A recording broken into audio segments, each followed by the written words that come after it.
Okay, some of you asked for the metallic and non-metallic character to revise that.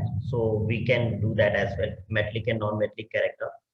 In the last class, we learned that if an element donates the electron, then it becomes metal, or it gets or it gains electropositivity.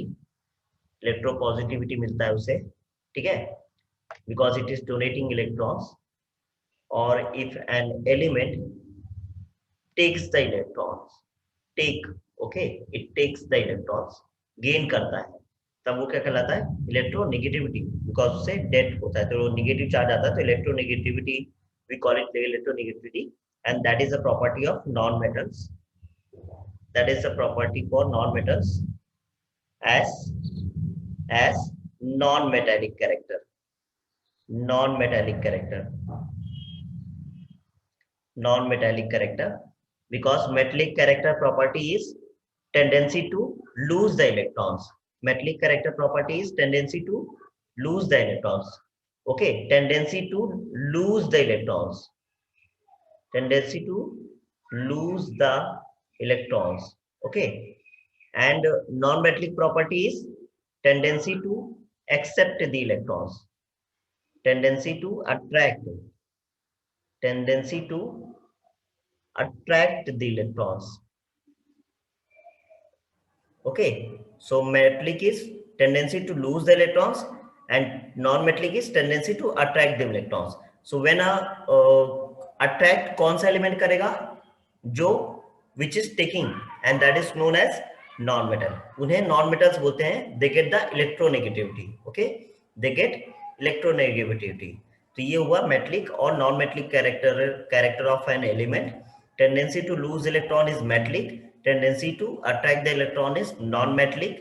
Okay, so जब हम इस across the period जाते हैं, when we go across the period, तो क्या होता है यहाँ पर कि पहला जो एलिमेंट है, जैसे यहाँ पर लिथियम है, यहाँ पर सोडियम है, ओके, यहाँ पर बेरिलियम है, फिर बोरॉन है, फिर कार्बन है, फिर ऑक्सीजन है, ओके, ऐसे आता है, और फ्लोरीन है यहाँ पर, ठीक है.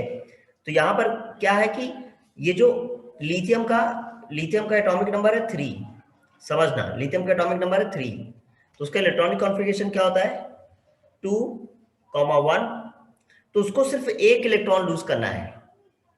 Okay, either it loses 1 electron और it gains 7 electrons. So losing 1 electron will be easier for lithium. So it donates 1 electron. It loses 1 electron. एक इलेक्ट्रॉन लूज कर गए, ठीक है. जैसे ही हम सोडियम की तरफ जाते हैं, ठीक है, तो सोडियम का क्या है कि 4 है, तो इसको अभी क्या हो जाएगा? 2 इलेक्ट्रॉन्स, 2 and 2 का इलेक्ट्रॉनिक कॉन्फ़िगरेशन बनेगा, 2 and 2 का. ओके, तो इसको 2 इलेक्ट्रॉन डोनेट करने पड़ेंगे, या तो वो 6 electron, it will take 6 electrons, और इट विल डोनेट 2 इलेक्ट्रॉन्स. तो देखो, अब किस एलिमेंट के लिए क्या इजी होगा? लिथियम के लिए एक इलेक्ट्रॉन लूज करना इजी होगा कि देन सोडियम के लिए 2 इलेक्ट्रॉन्स लूज करना? ज्यादा इजी किस में रहेगा? ऑफ कोर्स एक इलेक्ट्रॉन लूज करना इजी रहेगा. तो इलेक्ट्रोपॉजिटिविटी जो है यहाँ पर, जो मेटलिक कैरेक्टर है, यहाँ पर इसका ज्यादा हो गया और इसका कम हो गया, बिकॉज इसके लिए एक इलेक्ट्रॉन लूज करना ज्यादा इजी होगा देन नाइट्रोजन को 2 इलेक्ट्रॉन्स लूज करना. तो इसीलिए अक्रॉस द पीरियड क्या है कि मेटेलिक कैरेक्टर क्या होता है? डिक्रीज होता है. जो मेटेलिक कैरेक्टर है वो क्या है? डिक्रीज होता है. It decreases, decreasing electropositivity and metallic character. So across the period metallic character decreases, क्योंकि यहां पर क्या होता है कि जो वैलेंस इलेक्ट्रॉन है वो बढ़ते आते हैं, नंबर उनका बढ़ता है, तो टेंडेंसी उनकी लूज करने की थोड़ा कम होती है, ठीक है. ये हो गया. नाउ सिमिलरली इलेक्ट्रोनेगेटिविटी बढ़ता है. So I hope this is clear for everyone now. अभी क्लियर है Aakash? Is that clear for you? Okay, perfect. So that is clear for you. Now we come to halogen family. Okay, halogen family में क्या होता है? Halogen, एक आपने पढ़ा है कि हाइड्रोजन जो है, हाइड्रोजन को लिखा जाता है ग्रुप 1 के साथ, लेकिन उसकी प्रॉपर्टी मिलती है किसके साथ? ग्रुप 17 के साथ ऑल्सो. ग्रुप 17 वालों के साथ भी उसकी प्रॉपर्टी मिलती है, ठीक है.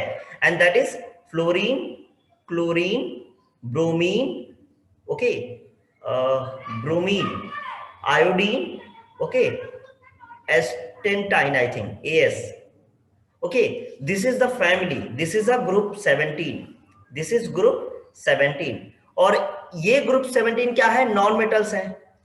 These are the non metals. These are non metals. और इसमें से जो ऊपर के तीन है, फ्लोरीन, क्लोरीन और bromine, these are gases. These are gases. और यहां से आयोडीन और ये एस्टेटाइन क्या हो जाता है? लिक्विड हो जाते हैं. क्या हो जाते हैं? ये लिक्विड हो जाते हैं.